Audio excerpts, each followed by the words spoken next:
ከ2000 ዓመታት በፊት በገሊላ ባህር ላይ የዕለት ጉርሱን የሚያድን አንድ አሳ አጥማጅ ነበር። መረቡንና ጀልባውን ትቶ ሰዎችን አጥማጆች እንድትሆኑ እሾማችኋል የሚል ጥሪ ሲደርሰው ምንም ሳያንገራግር ተከተለ። ግን እንዴት የሕይወቱን መጀመሪያ የሆነውን መረብ ያለምንም ማቅማማት ሊጥል ቻለ? ይህ ታላቅ ሐዋርያ በዕጣ የደረሰችው የጣዖት አምልኮ የሰፈነባት ከተማ ልዳ ስትሆን በዚያም ሞታ የነበረችውን ሊዲያን አስነስቷታል። ጣዖቶቻቸው ሞትን ማስቆም ሲያቅታቸው የእንድርያስ አምላክ ግን እንዴት ሕይወትን ሰጠ? ነገር ግን ታሪኩ እዚህ አያበቃም። መንፈስ ቅዱስ ወደ አስፈሪው ከተማ መራው። ሰው የሚበላበት ሕግና ሥርዓት የጠፋበት ምድር። እሱን ሊያጠፉት የመጡ የጦር ሰራዊትና የጣዖት ካህናት በአንድ ንግግር ብቻ እንዴት ተሸነፉ? የእንድርያስ ጉዞ መጨረሻው ምን ነበር?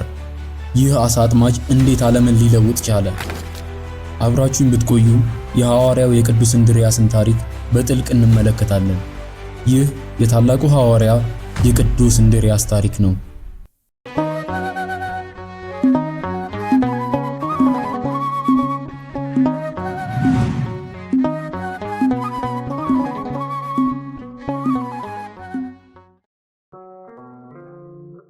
ታሪካችን ወደ ኋላ ይመልሰናል።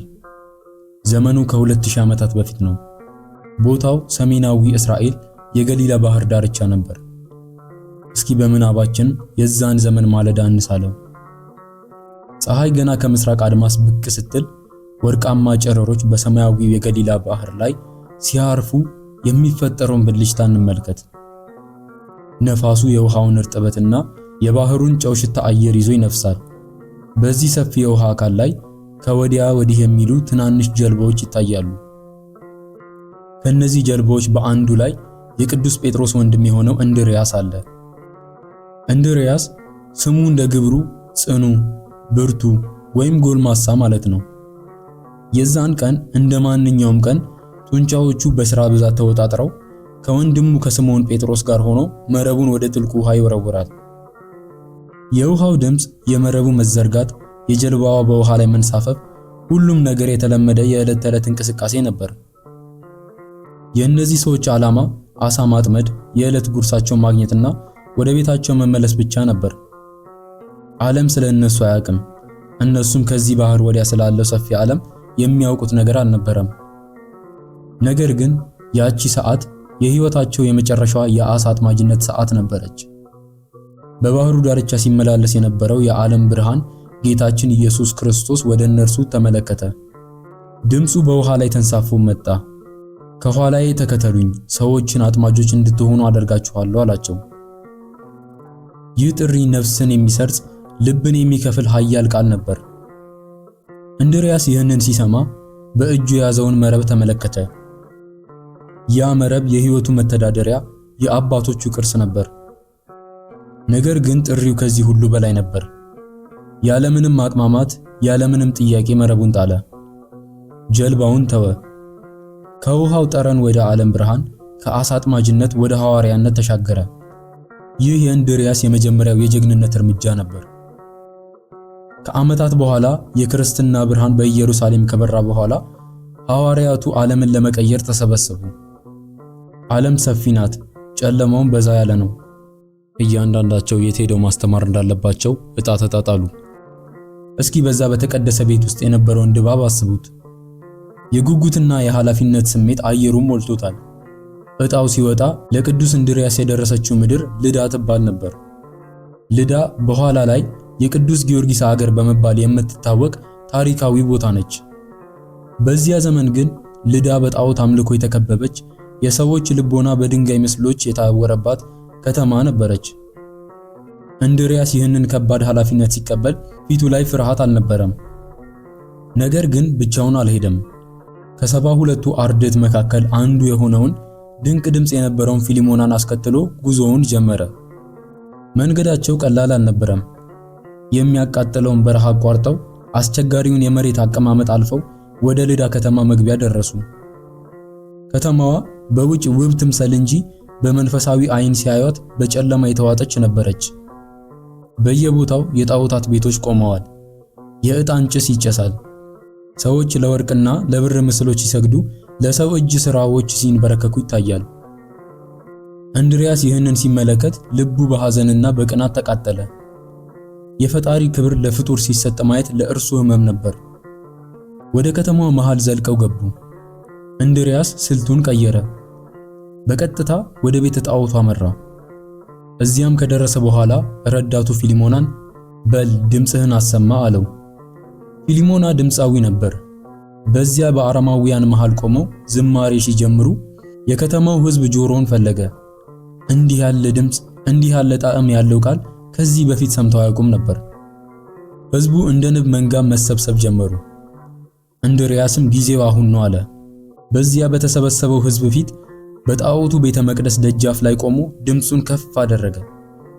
የአሕዛብ አማልክት የሰው እጅ ሥራዎች፣ የወርቅና የብር ውጤቶች ናቸው እያለ ማስተማር ጀመረ። ንግግሩ እንደ ሰይፍ የሚቆርጥ ነበር። እነዚህ የምታመልኳቸው ምስሎች እውነትን አይናገሩም፣ መንገድን አይመሩም፣ ሕይወትን አይሰጡም እያለ ሲሰብክ የከተማው ነዋሪዎች መደናገጥ ጀመሩ። አንዳንዶቹ በንዴት ጥርሳቸውን አፏጩ።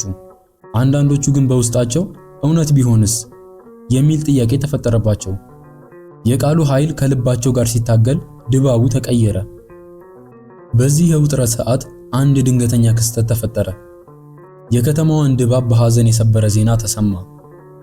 ሊዲያ የተባለች አንዲት ሴት ሞታ ነበር። የለቅሶ ድምፅ ከየአቅጣጫው ይሰማል። ሞት የሰው ልጅ የሽንፈት ምልክት ነው። ጣዖቶቻቸው ሞትን ማስቆም አይችሉም፣ የሞተን ማስነሳት አይችሉም። እንድሪያስ ግን ይህን አጋጣሚ የእግዚአብሔርን ኃይል ለመግለጥ ተጠቀመበት። ወደ አስክሬኑ ጠጋ አለ። ሕዝቡ ትንፋሹን ዋጠ። ይህ እንግዳ ሰው ምን ሊያደርግ ነው የሚል ጉጉት በሁሉም ፊት ላይ ይነበባል። እንድሪያስ አይኖቹን ወደ ሰማይ አነሳ። በዚያ በጸጥታ በተዋጠው ጉባኤ መካከል ጸለየ። እናም በተፈጥሮ ሕግ የማይቻለውን በሰው አእምሮ የማይታሰበውን አደረገ። ያቺን የሞተች ሴት ከሞት እንቅልፍ ቀሰቀሳት። ሊዲያ አይኖቿን ገልጣ ስትነሳ በቦታው የነበረው ጸጥታ በጩኸት ተሞላ። ፍርሃትና ደስታ ተቀላቀሉ። በወርቅ የተለበጡ ጣዖታት ይህንን ማድረግ ሲሳናቸው፣ የእንድሪያስ አምላክ ግን ሕይወትን ሰጠ። ይህ ተአምር የልዳን ከተማ መሠረት አናጋ። ሕዝቡ በጅምላ ወደ እምነት መጣ። የጣዖት አምልኮ ቀንበር ተሰበረ። እንድሪያስም ሕዝቡን ወደ ቀናው መንገድ መራቸው። ነገር ግን ይህ ገና የጉዞ መጀመሪያ ነበር። የእንድሪያስ ተልእኮ በልዳ አላበቃም። መንፈስ ቅዱስ ወደ ሌላ እጅግ በጣም አደገኛ ወደ ሆነ ቦታ መራው። ቀጣዩ መዳረሻ ሀገረ በላዕተ ሰብ ይባላል። ሰው የሚበሉ ሰዎች የሚኖሩባት ምድር። እስቲ አስቡት፣ ስልጣኔ በሌለበት፣ የሰው ልጅ እንደ ምግብ በሚታይበት፣ ሕግና ሥርዓት በጠፋበት ምድር መሄድ ምን ያህል ከባድ ነው! ሞትን ፊት ለፊት መጋፈጥ። መንገዱ ሩቅና አድካሚ ነበር። ወደዚያች ሀገር ሲቀርቡ አየሩ ራሱ የተቀየረ ይመስላል። የፍርሃት ድባብ፣ የሞት ጥላ የተሞላበት ነበር። እንድሪያስ ግን ወደ ኋላ አላለም። ፍቅር ፍርሃትን አውጥቶ ይጥላልና ስለ ወንጌል ፍቅር ሲል ወደዚያች የጨለማ ምድር ገባ። በዚያም እንደተለመደው ማስተማር ጀመረ። ነገር ግን እዚህ የገጠመው ፈተና ከልዳ የተለየ ነበር። እዚህ ያሉት ተቃዋሚዎች ጨካኞች ናቸው። የጣዖት ካህናቱ እና የሐሰት ነቢያቱ የእንድሪያስ ትምህርት የጥቅም ምንጫቸውን እንደሚያደርግባቸው ሲረዱ በታላቅ ቁጣ ተነሳሱ። ይህ ሰው ከዚህ ከቀጠለ ክብራችንን ያዋርዳል፣ ጥቅማችንም ይቀርብናል አሉ። ካህናቱ አንድ የጭካኔ ዕቅድ አወጡ። የከተማውን ኃያላን፣ ክንዳቸው የፈረጠመ፣ ጦር መወርወርና ሰውን መግደል የዕለት ተዕለት ሥራቸው የሆነ ቅጥረኛ ወታደሮችን ሰበሰቡ። ዋጋችሁን እንሰጣችኋለን፣ ይህንን እንድሪያስ የሚሉትን ሰው አጥፉልን ብለው ላኩባቸው። እነዚህ ነፍሰ ገዳዮች አይናቸው በደም ተሞልቶ መሳሪያቸውን ይዘው እንድሪያስን ፍለጋ ወጡ። ሲያገኙትም ሊገድሉት ተዘጋጁ። ነገር ግን አንድ ያልጠበቁት ነገር ተፈጠረ። ወደ እንድሪያስ ሲቀርቡ ከፊቱ የሚወጣው ብርሃንና ግርማ ክንዳቸውን አዛለው። ሊወረውሩት ያሰቡት ጦር ከበዳቸው። የለመዱት የሰው ፍርሃት በእንድሪያስ ፊት ላይ አልነበረም። ይልቁንም ፍጹም ሰላምና ፍቅርን አዩ። የእግዚአብሔር ሰው በፊታቸው ሲቆም ውስጣቸው ተረበሸ። ገዳዮቹ ተንቀጠቀጡ። ሊገድሉት የመጡት ሰዎች በፊቱ ተንበርክከው ምሕረትን ለመኑ። መሳሪያቸውን ጣሉ። ይህ ሰው የእውነት ሰው ነው ብለው አመኑ። ካህናቱ ይህንን ሲሰሙ እብደት መሰላቸው። የላኩት ጦር ተማረከባቸው። ገንዘባቸውን ባከነ። ጥላቻቸውም ወደ መጨረሻው ደረጃ ደረሰ። አሁን ካህናቱ ራሳቸው ወደ ሜዳ ወጡ። ወይ ከገንዘባችን ወይ ከሕዝባችን አልሆንም ብለው እየጮሁ ስለታም ሾተል ይዘው ወደ እንድሪያስ ሮጡ። የከተማው ሕዝብ በድንጋጤ ይመለከታል። እንድሪያስ ግን አልሸሸም። እንዲያውም ወደ አንድ ከፍ ያለ ቦታ ወጣ። ይህ አቋሙ ለጦርነት ሳይሆን ለስብከት ነበር።